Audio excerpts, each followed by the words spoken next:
A Republican lawmaker in Colorado is under fire for his poor choice of words. But was he really that far off the mark? According to the Associated Press, on Wednesday, appearing at a GOP legislative caucus in Denver, Colorado Springs Republican Representative Larry Liston said, "In my parents' day and age, unmarried teen parents were sent away. They were shunned. They were called what they are. There was at least a sense of shame. There's no sense of shame today. Society condones it. I think it's wrong. They're sluts. And I don't mean just the women. I mean the men too." Now, while Representative Liston apparently went out of his way to be gender neutral, the word slut is not, thus he, not expectedly, incurred the wrath of his community. I feel that he owes the apology somewhere, whether it's to the same group that he spoke to before or someone else.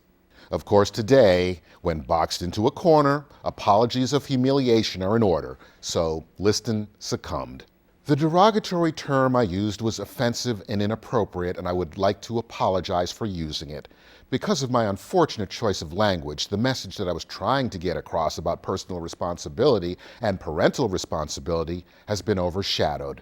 I certainly regret using the term I did. But let's leave out the fact that Liston used a poor choice of word.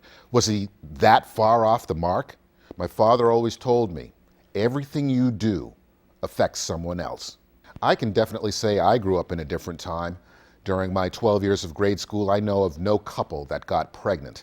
The consequences were potentially chilling. Both the girl and boy would have to drop out of school because of the shunning, humiliation, and disruption their presence would cause. The parents of the teens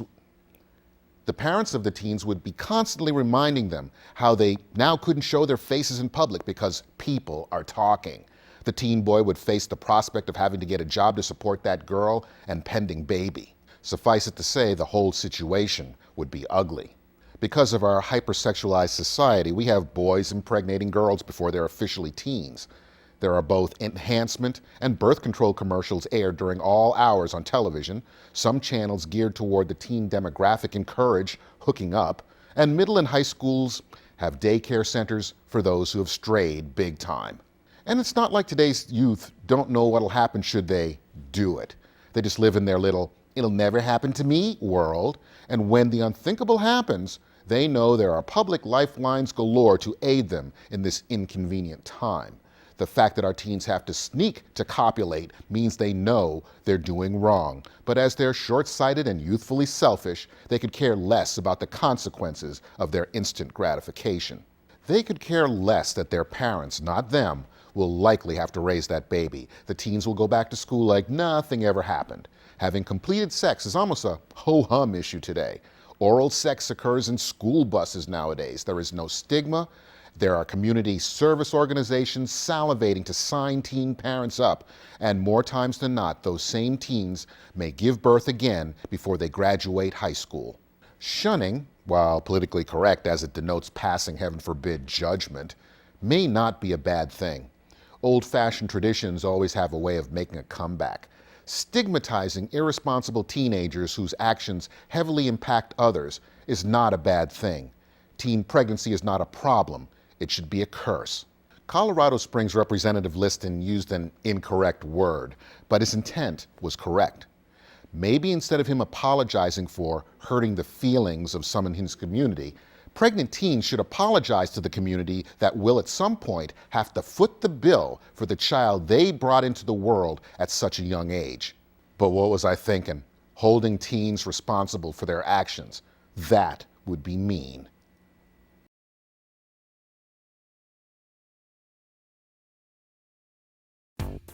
Ronald Reagan didn't...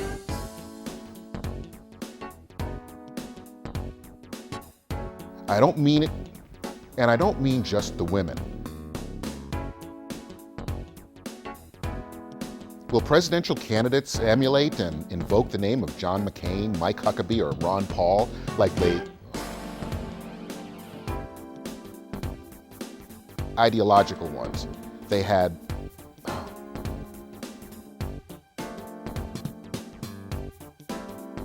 The message that I was trying to get across about... GOP Legislative Caucus in Denver, Colorado. Okay, in Denver, Colorado, in Denver. Because of our hypersexualized.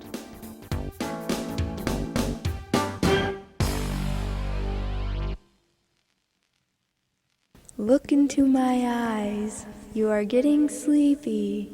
You will vote for my mother.